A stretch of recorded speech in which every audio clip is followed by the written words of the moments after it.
tenaga kerja langsungnya aktual, tapi overheadnya dianggarkan. Ini yang sudah banyak kita pelajari di modul-modul sebelumnya.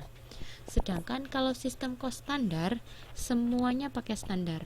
Coba dilihat di awal di halaman 9.3, itu kan di paragraf paling pertama itu dijelaskan bahwa modul 2 dan 3 telah membahas mengenai dua jenis sistem cost, yaitu sistem aktual dan normal. Jadi sebenarnya kita sudah belajar untuk yang aktual sama normal di modul 2 dan modul 3. Nah, kalau yang modul ke-9 itu memang fokusnya khusus ke standar, sistem cost standar kayak gitu. Jadi sebenarnya ketiganya ini sudah saya jelaskan. Nah, lebih spesifiknya kalau yang modul 2 sama modul 3,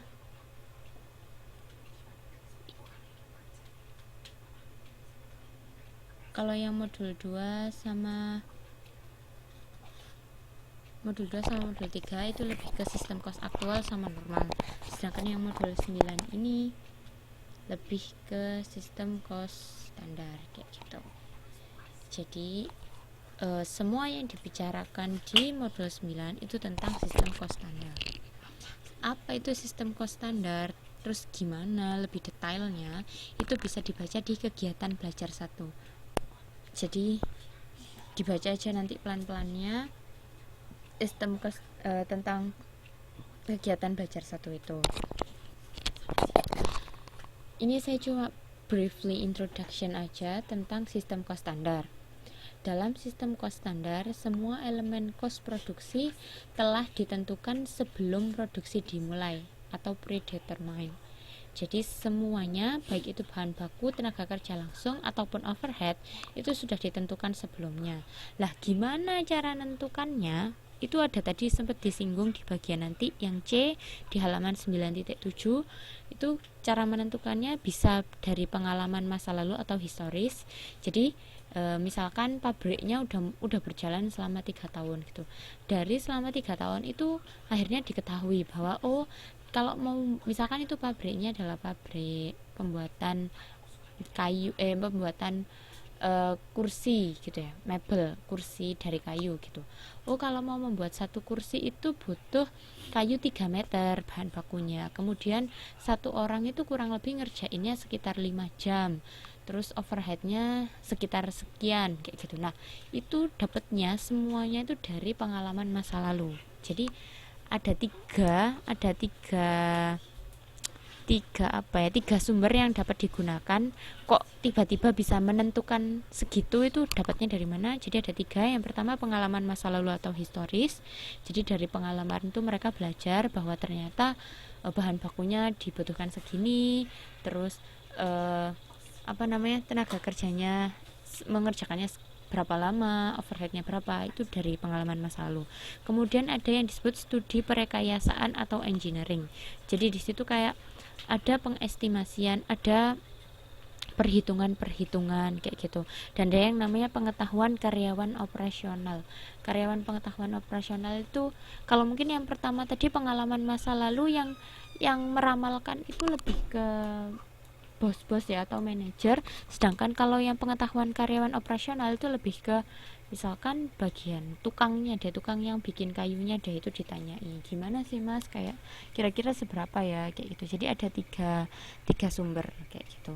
Dan jadi sebelum menentukan itu mereka pasti punya dasar, dan dasarnya dari 3 itu tadi.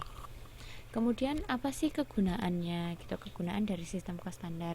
Yang pertama adalah pengendalian cost, pengkosan sediaan, perencanaan anggaran, penentuan harga jual produk, penghematan catatan. Semuanya lengkap di modul tadi juga sudah dibacakan, ada tertulis di halaman 9.5 sampai 9.6. Semuanya rinci, jadi bisa dibaca sendiri. Nah, ini saya hanya memindahkan tabel saja dari yang ada di halaman 9.5 itu untuk bisa mempermudah gitu gambarannya gimana. Nah, kemudian masuk ke bagian variansi-variansi. Ini yang mungkin perlu untuk saya tekankan lagi, saya ulangi lagi. di sini variansi itu untuk membandingkan antara yang standar. Jadi kan mereka kan sudah membuat standar. Berarti misalkan kayak tadi yang saya kasih contoh di pabrik mebel, untuk membuat satu kursi kayu dibutuhkan standarnya dari masa lalu diketahui bahwa kurang lebih butuh 3 meter kayu, dan lama pengerjaannya misalkan 5 jam dengan cost overhead sekian, misalkan itu udah diketahui lah. Tapi itu kan standarnya, tapi ternyata mungkin pada akhirnya sebenarnya bisa saja ternyata lebih dari yang diperkirakan, atau justru malah di bawah dari yang diperkirakan. Nah, variansi itu berusaha untuk mengetahui atau menghitung sebenarnya standar yang sudah kita buat itu terlalu tinggi standarnya atau terlalu rendah sih standarnya gitu.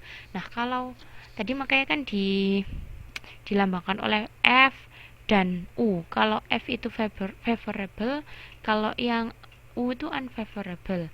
Favorable itu terjadi atau dikatakan favorable itu ketika cost standar lebih besar daripada aktual. Jadi standarnya lebih tinggi. Berarti kalau dia membuat standar lebih tinggi, otomatis dia nggak rugi kan, karena dia udah mematok harga yang lebih tinggi dibandingkan padahal misalkan dia mematok bahwa satu kursi itu membutuhkan 5 meter kayu gitu, tapi ternyata aktualnya cuma 4,5 meter, berarti kan dia tidak kekurangan membebankan gitu kan istilahnya. Tetapi ketika unfavorable, gimana cost aktual lebih besar daripada cost standar, itu bisa dibilang dia rugi kan, karena memang yang sesungguhnya terjadi itu lebih kecil dari yang diestimasikan atau yang menjadi standar. Nah, itu yang disebut sebagai unfavorable. Jadi sekali lagi diingat-ingat, ada yang namanya favorable sama unfavorable. Favorable itu ketika standarnya lebih tinggi daripada aktual, sedangkan kalau unfavorable justru kebalikannya, aktual lebih besar daripada yang standar, kayak gitu. Nah, variansi itu ada banyak. Yang pertama variansi total.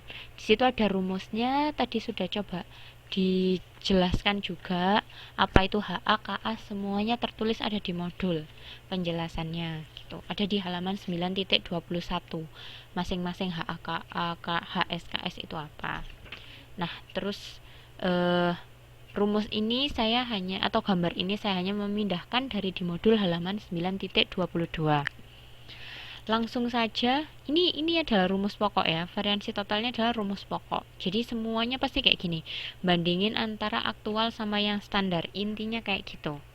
Nah, kalau mau langsung masuk ke contoh, sebenarnya itu di situ ada contoh mulai dari halaman 9.23 sampai ke belakang. Gitu kan. Itu semuanya contoh. Coba sekarang dilihat yang data di halaman 9.23.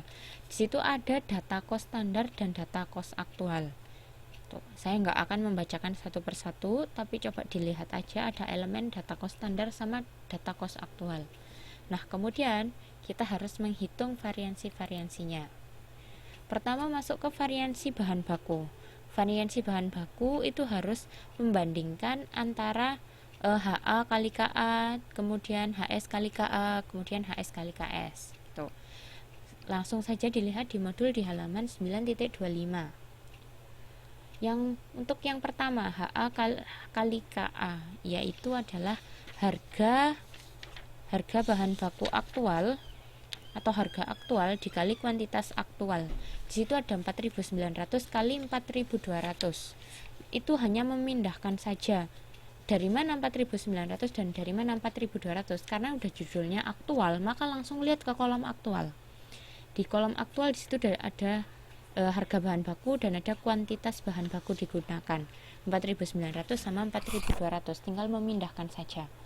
Kemudian untuk yang nomor 2 ada HS kali KA, 5.000 dikali 4.200. Nah, karena di situ HS dimana mengindikasikan harga standar, berarti lihat di kolom yang standar. Dan di situ yang pertama kali paling atas di data cost standar kan harga bahan bakunya 5.000. Ya udah tinggal dipindah aja, HS-nya 5.000 dan KA-nya 4.200. Kemudian tadi di situ ada yang miss, bingung di mana 3.600 itu.